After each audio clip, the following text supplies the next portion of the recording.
Hello, Bournemouth fans. Hope you're doing well this Wednesday. Tomorrow, AFC Bournemouth in the third round of the Carabao Cup, and it could be a Nathan Ake reunion if he plays. Who knows?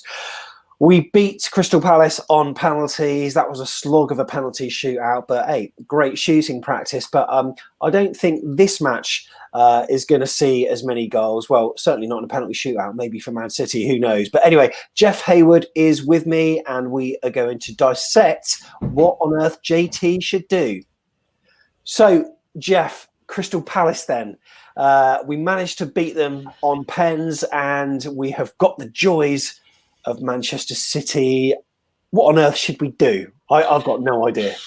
I think he probably will go with a similar sort of team. A lot of young players, a mixture of the first teamers will probably get a game. I think what's going to be more interesting is what the heck are Manchester City going to do? Because after us, a couple of days later, they got Leicester. That is not going to be a walk in the park. So what's Pep going to do? He's going to play his reserve, surely. And I think this is likely to be our best chance for beating Manchester City, whether it's on penalties, 11-10, or whether it's in the match itself. I think we've got a chance. You know, this City team is going to have their eye on other fixtures, I think. Will this be a good chance for Josh King to come back into contention? Because obviously he missed this match and he wants to be showcased against teams where he could do some damage. He's obviously wanting to be signed by a Premier League side. Why not field him against a Premier League side? Yeah, definitely. And if you look at what we missed in that game against Middlesbrough, it was somebody with a bit of dog about them up front to run the channels and stretch the game. And we didn't have that at all. So let's give Josh a go and see what he can do. I think absolutely he's in contention. I think a couple of the players who came on as subs, I think Rico's probably in contention this time. I think Lewis Cook's definitely in contention. He's got a point to prove. I think Sam Surridge he might play 4-4-2. You know, who knows? It's going to be a really mixed bag of a team from us and a very mixed bag of a team from them, I'd say. Yeah, and I think he will, chuck in a bit of youth to give them the experience. But, you've got to say that there are certain players that, maybe Stanislas can come back, get a few minutes under his belt. Maybe Josh King can. You look at the players that, we could put out there, and we could put a decent side out there. And formation-wise, that's going to be one of the ones that I think is going to be fairly interesting because unlike in the Premier League, I don't think we'll be having formation changes every week. The Championship, we are one of the better sides, so I think we'll probably stick with a tried and trusted formation for most of the season. And if we do that, hopefully, we can gain some momentum and players will know how to play. Whereas in the Premier League, sometimes we were shifting. There were some games we played 5 at the back against Man City, and usually it was a 4-4-2. But Eddie Howe tinkered with a few different formations. I think this is one of the only games this season whereby we will see a departure from the 3-4-3, and it will probably go to having almost a flat back 5. I don't quite know, but what's the mentality ahead of this, Jeff? Is it one where we just play as well as we can and see what we can do? Or, JT surely not going to be going into this match thinking we can win it? Well, let's see, we have a chance. I think you look at the next round, and correct me if I'm wrong, Sam, but isn't it Millwall in the next round? What's the fixture's already lined up, isn't it? So Millwall or I can't remember who, Burnley or something, maybe. I think it might be Millwall or Burnley. I seem to remember. Not too sure about that. Which you've got to think, well, that's a winnable game too. And who knows? We could be in the business end of the Carabao Cup without actually, having really done a lot to get there. And yeah. You know what? We haven't done these predictions in quite a while. Obviously, there's been the Super Sixes where we've all been having our say, and I must say I'm doing pretty poorly in that. What is your prediction for the result of this one, Jeff? 7-6. What, on pens or on penalties? Yeah. I think probably it might be another 0-0, a 1-1, but I think I can see it going to pens again. you joking? No, I'm No not. way. No, I'm not. I actually do have a weird feeling that we're going to beat them. Wow. I'm going to go for a 2-0 Man City. Hopefully, it will be a good game. We will see how it goes. But in order to talk about the formation and what players that we might want to see out there, we're going to bring in Morgan Scott now, who's with us. Morgan, how's it going?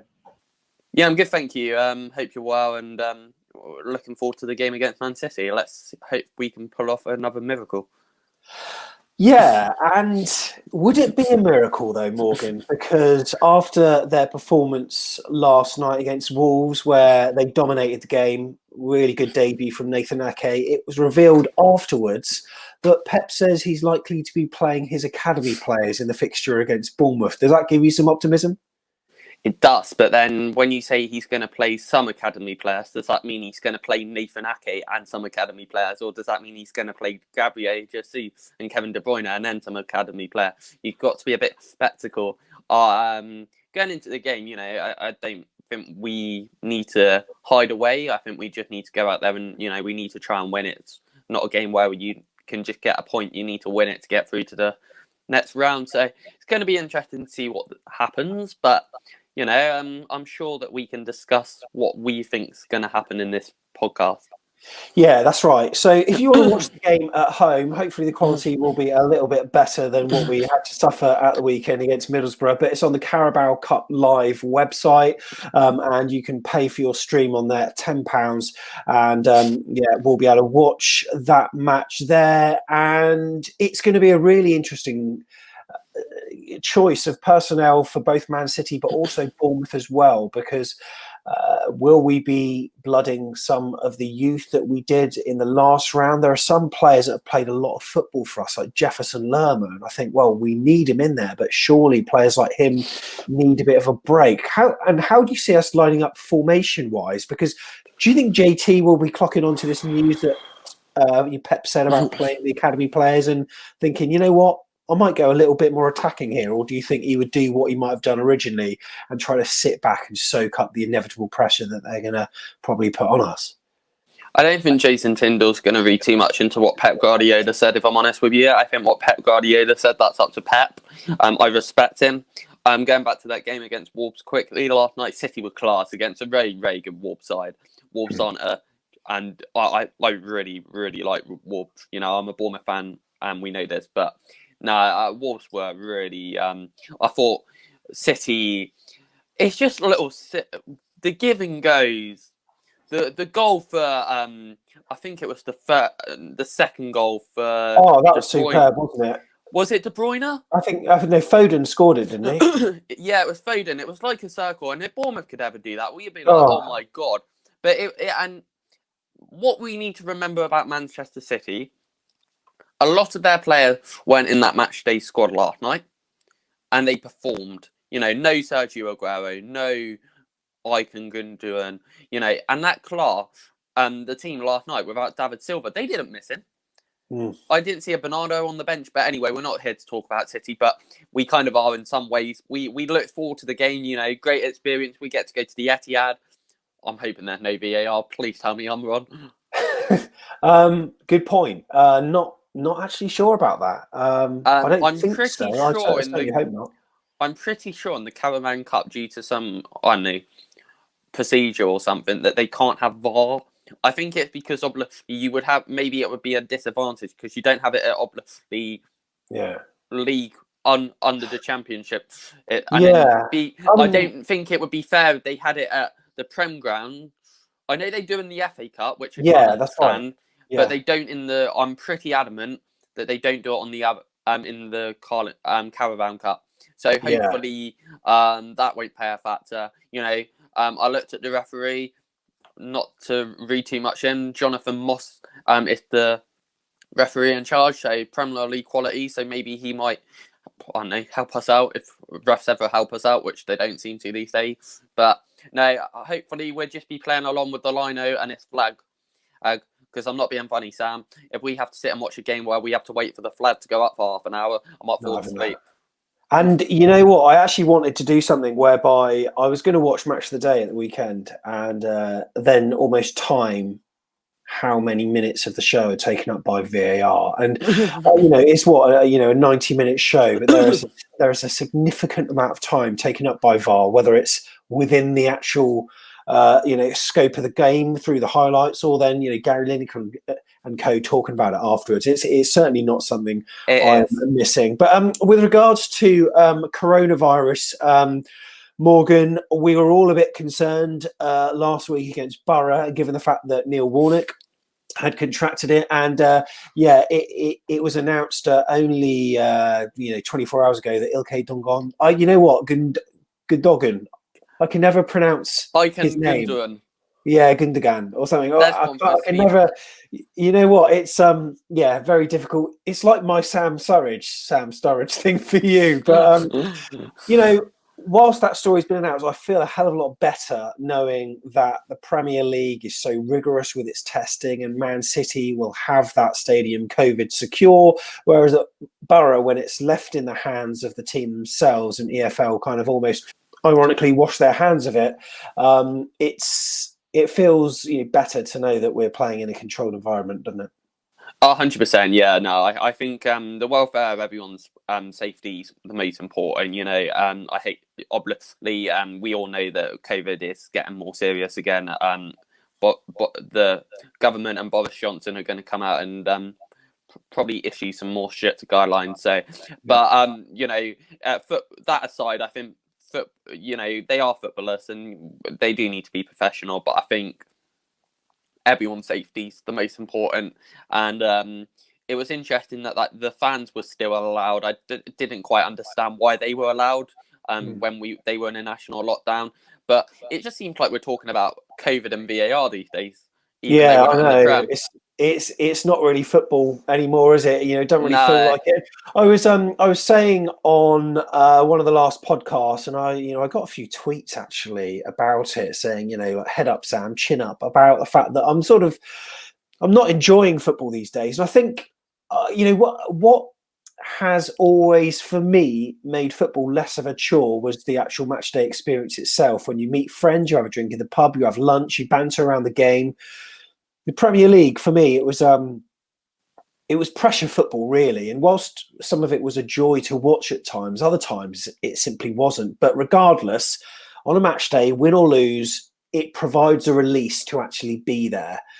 And this season, there's a different kind of pressure, I think. It's the must-be promoted pressure. And we don't get that release of going to watch matches home or away. So at full time in the free-for-all, we're sort of analysing performances without the enjoyment, and we've almost got a seriousness these days of sort of knowing that we have to achieve something this season, which puts the pressure on. And you sort of have a nervous energy when you watch matches, and it's an energy that only comes good when we win. When we don't, there's no release, and I find myself getting pent up at really menial things. And I felt awful after that draw against Borough, and that's only a draw on the second game of the season. Was I being too negative in that podcast, Morgan? No, not at all. To be honest with you, we talk about AFC Bournemouth being one of the best teams. We've been in the Prem for 5 seasons, and we dropped down a division. We got to expect the best. We don't expect, if there's no expectation on the player, then we're not going to go anywhere, and we could drop down even more. And we don't want to be back in the day where we're. Do you know what I mean? And I think what's really important to remember is I don't think it's been too bad. Could you imagine if we lost all our games? We got beaten by Palace, we lost to Blackburn, or they equalised, and we only got a draw against Middlesbrough, or lost, or we lost all 3. We got to remember that our best manager, Eddie Howe, has only left the club within the last 8 weeks or so. Nathan Ake, fantastic defender. He did really well. I'm really proud of what he did at Man City. I think he's a natural, and I think he'll be there for years. Aaron Ramsdale, bit of a shaky start to his debut. I know but again, really, really talented lad, and we wish him all the best. Callum Wilson hasn't scored for us in God knows how long. Comes on the pitch for Newcastle and scores. but then Ryan missing his Fraser. sister in the next game. Yeah, well, yeah, absolutely. So it is football, but I think what's happened to Bournemouth's dressing room in kind of the fact that a lot of big players, and then you look at things like I know he's not everyone's favourite, Simon Francis. A lot of leadership and a lot of quality, and he's been there for years. And then Andrew Sermon as well. I'm not too sure what's Charlie Daniels' situation, but I'm pretty sure that he's out of contract and they're trying to get him fit to see if he's going to come back. But it's looking likely that he isn't going to as well. So you look at that kind of factor into it all. To answer your question, Sam, I think Bournemouth are doing very, very well at the moment. And I don't think we should be so defeated.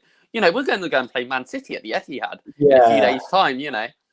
I think what's been good about this whole lockdown experience is I've met people like yourself, like people like Kirk, like Craig Beasley, Steve Hensman, loads of people that quite possibly I would have never otherwise chatted to. But I think hopefully through this you feel comfortable in front of a camera so that when we can go to grounds again, when I stand outside the stadium, hopefully, you know, you can come along and have a chat in person just for 3 or 4 minutes. And it's kind of like your Arsenal Fan TV Vox Pops where you can let loose about what you think. I don't necessarily want you to be speaking like Troops or DT or anything like that. Hopefully you've got your own lingo. But I don't know, this whole video thing that we've been doing on the podcast, for some reason I feel as though I've got less license to be critical online than what I do when I've got a microphone standing outside the ground, and I've got no idea why that is. I mean, if I said some comments that I said, you know, after Middlesbrough about being miffed, you know, if I said that standing outside the ground, like raw from the fixture, people wouldn't really bat an eyelid. But because it's online, I think it's almost like my feelings need to be diluted and I need to understand the bigger picture and realise that football isn't the end of the world. But I'm failing to have that perspective at the moment. And when I just analysed the game itself, I was really, really miffed with how it went against Borough. But anyway, that performance is gone. And we've got a chance to progress in a competition that we've usually, well, in recent years, we've done all right in, but we are playing a City side that are full of confidence and one that could pose a threat no matter which players are thrown in. I'm just glad it's a different, just to chip in there, Sam, I'm just glad it's a different, I remember going to Chelsea when we were in the same competition for the last 2 or 3 years. In the Carabao Cup, and we just got. I remember Dan Gosling got a goal in the 89th minute, and then Russell scored. I'm not sure if you were there, but a lot of I've been to a couple, and I know that was one round further than the Man City, but I'm just glad that it's a different challenge, and you know, going into Man City, if they do make changes, when we played them, let's not pretend our performance wasn't brilliant against them, and we should have got potentially a win. And we didn't come, you know, we played very well against Man City when we went there to the Etihad last time around. I know it was different circumstances. Bournemouth, maybe Man City were knackered. Bournemouth were scrapping for their lives. But I thought Bournemouth's last performance there was so much good, and they should take a lot of positives going into the game on Thursday evening. I think that this is going to be a Bournemouth lineup that, you know, I don't think many fans are going to be able to predict the correct lineup here because, you know what, I don't even know in many positions what on earth he will do. But me and you are going to try to work through it if we can and just try to work out our chosen 11 for this particular lineup. And in terms of the lineup, what do we do? Do we go that 3-4-3, or do we have to maybe sit back and be a bit more defensive? Yeah, I think we need to go defensive. So I would play a 3-5-2 if I'm honest with you. Yeah. Okay, 3-5-2. So I mean, I had 4-4-2 lined up on our chosen 11, but yeah, I think you're right because in this match we're going to need to get some control of the game, and you know, it could turn into a 3-5-1-1, which at times it pretty much did against Crystal Palace anyway. So what I'm going to do then, Morgan, is I'm going to have a little bit of a shifty around of this formation, and in the meantime, whilst I do this, obviously you've got to explain your choice of who we're going to play in goal, because at the moment it's really unclear who our number one is, and we've not had this type of thing happen for a long, long time, have we? Because it was always Ramsdale, but at this point, Cherries fans haven't got a clue. Nah, they haven't. And to be honest with you, and I reckon the goalkeeper for the City game, and this is just my opinion, but I'm going to go with Mark Travers.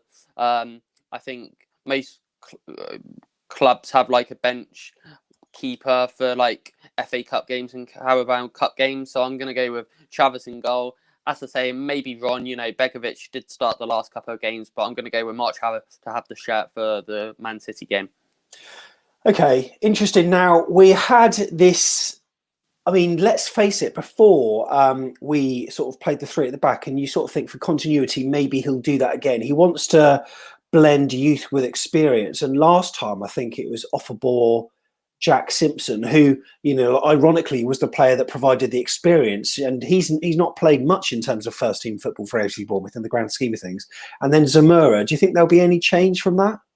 No, I think we should keep the same back three of Offerball, Jack Simpson, and Zamora as the three defenders. Were you quite? There were lots of people that were actually fairly impressed with Zamora in the last game because he managed to get forward quite a bit, didn't he?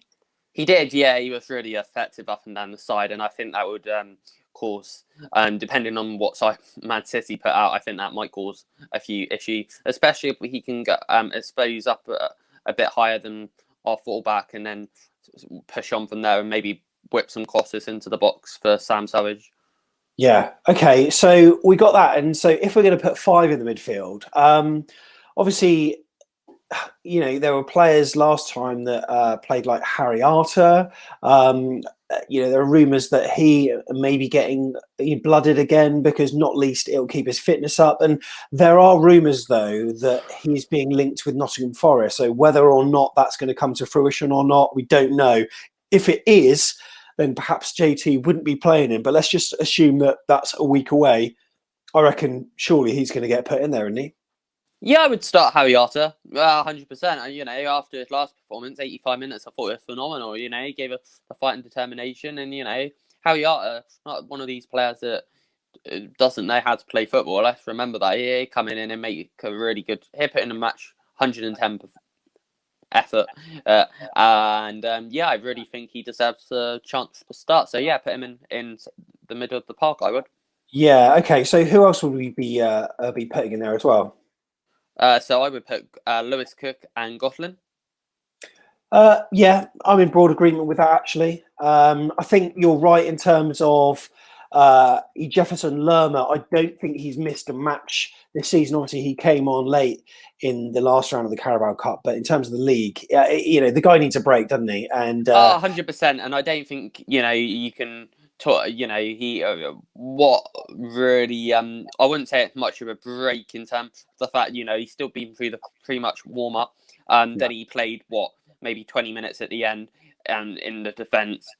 And then also he had to obviously go through the penalty shootout like most players. And then I don't know if they were cruel and made him do like that like when you come on quite late on. I don't know if you see like sub go for like a cool down if they haven't played many minutes at the end of the game. So yeah, I think rest Jefferson Lerma. I think that's a good decision. So if we're playing this sort of formation, who for the left hand side and who for the right hand side then, Morgan? So I would go Junior on the left. Yep. And then I would anyone could argue between Adam Smith and Jack Stacey, but for me, I would go in this system. I would go Jack Stacey. I agree with that because I think he's better at bombing up and down than Adam Smith is, and he would add more balance than what Adam Smith would to Junior Stanislas. So I'd be quite happy with that. Okay then, so let's assume it's going to be the two up top. I mean, it could be one playing just behind another. We don't quite know, but there's a certain player that hasn't played this season and we all thought was going to be gone. Do you think he'll get blooded for this Carabao Cup match?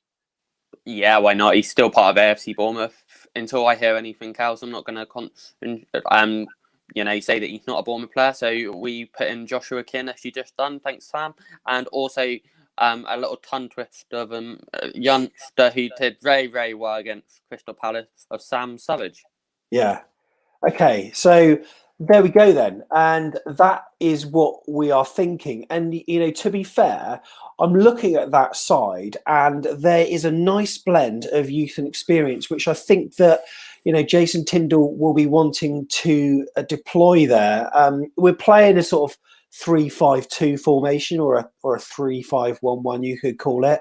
And, there is Zamora coming in there off a ball. Of course, there are the shouts for Gavin Kilkenny, who could be played, and also Jaden Anthony, of course, who scored that worldie in the Betway Cup against West Ham. But these are the types of players that maybe could come on to good effect during the game, because let's face it, whilst Man City may be playing their kids or whatever, if we're 2-0 down or whatever, I don't think after say 70 minutes it's going to be one of those substitutions where you're bringing on Jefferson Lerma. I don't see the point. It could be a chance for players like Gavin Kilkenny and Jaden Anthony to get some minutes in a competitive fixture and some great experience playing at the Etihad as well. So I think it's going to be quite an absorbing game, isn't it, Morgan? Yeah, really looking forward to it. The fact that we get to go back up to the Etihad, one of the best stadiums in English football.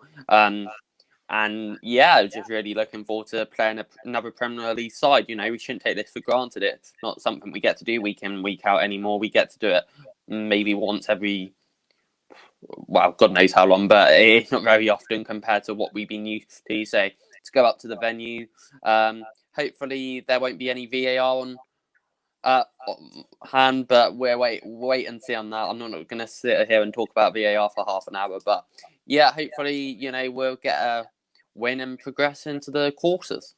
Yeah, wouldn't that be nice? And yeah, let us know what you think in the comments as well in terms of your chosen team lineup. That's what myself and Morgan have gone for. Travers, Zamora, Simpson, Offerball, midfield three of Gosling, Cook and Arter, either side Stanislas and Jack Stacey.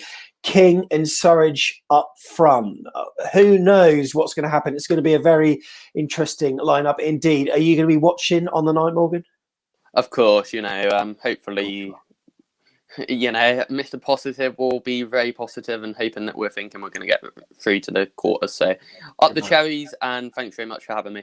Cheers, Morgan. And yeah, let us know what you think, and we will see you in the next video. Up the cherries.